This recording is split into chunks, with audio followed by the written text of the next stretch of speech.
Welcome to Building the War-Sloth, a Zbrush video tutorial by Andrew Klein.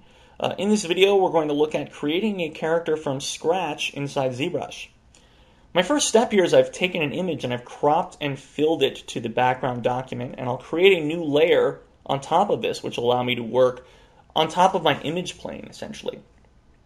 In the tool palette, I'm going to grab a Z-sphere and draw this out onto the background canvas, and hit T to enter edit mode. It's going to allow me to move and position my sphere. I'll go into the transform palette and turn on activate symmetry and symmetry across the x-axis. This will make sure that I'm working in a way that will keep my character symmetrical as I extrude out new spheres. I'll orient this chain pointing upwards, and I'll draw it out with the same considerations I would have if I was drawing a skeletal chain in a program like Maya or 3D Studio Max. The difference here is that as I create the chain, I'm essentially box modeling my form at the same time. I can use the move tool or the scale tool or rotate tool to change the position or scale or rotation values of these spheres, and you'll see the draw tool will actually allow me to create new spheres. These spheres are going to be connected by what we call link spheres. Those are the sort of more evenly shaded spheres between. Now you see with the move tool, I'm able to actually move these around, just like I could in a skeletal chain. But as we'll eventually notice, this will affect the model itself when I convert this to a polygon form. Drawing out a new Z-sphere for the head, moving it forward ever so slightly. And back to the draw tool, and I'll work with extruding out a tail.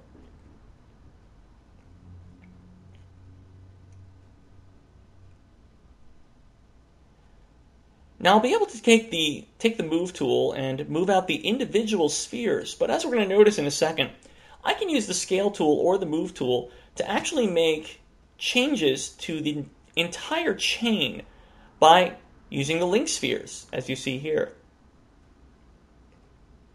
But if I want to make sure I'm changing just the Z-spheres themselves, I have to make sure I'm clicking on just that sphere. And a good trick for that is to make sure your brush size is very small while working with Z-spheres.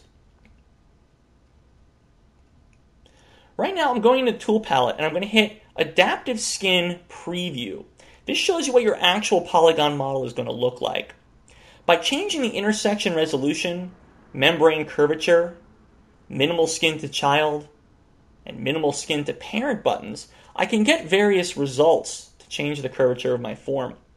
As I continue working here, I'm going to tell you a little bit about these values and the ones that I've used. I find that a very low intersection resolution, usually a value between 1 and maybe 7, ends up working for me. And again, those values do go between about 1 and 100. I find that a very high membrane curvature works for me. Sort of exactly the opposite. This controls how the skin actually stretches from sphere to sphere. And if I want a very sort of curved form, it's going to help out my model quite a bit to make sure the curvature is high. In this case, I'm going to settle on a value maybe closer to 40 or 50, and you'll see me sort of tweak some of these values in just a minute.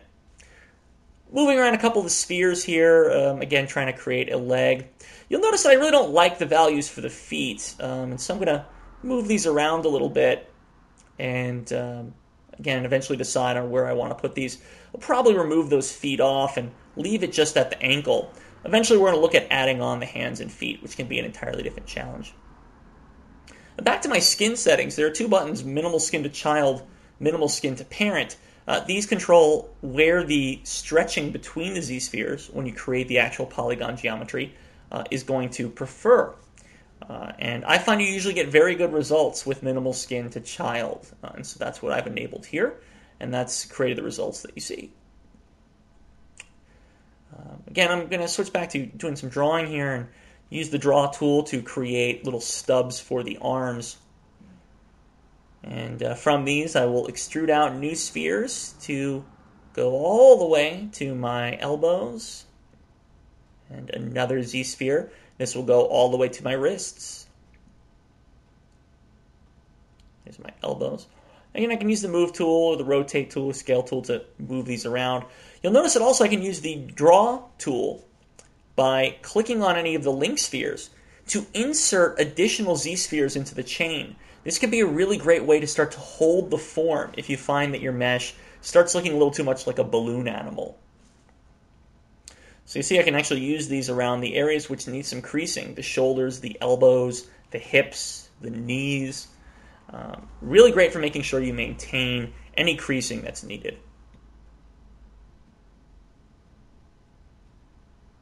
I can also draw out a sphere and take the move tool and move it inwards, turning it inside out, a sort of inverted Z-sphere. When I look at the actual skin, as you see here, it actually creates an edge loop into my model, as if I've extruded inwards with the polygon form. And that's going to be very helpful for my mouth, at the very least, to create the basic shape that I need to start moving around the vertices to create the lower jaw. Now a couple more tweaks and I'll pretty much have it, and that is my Z-sphere model.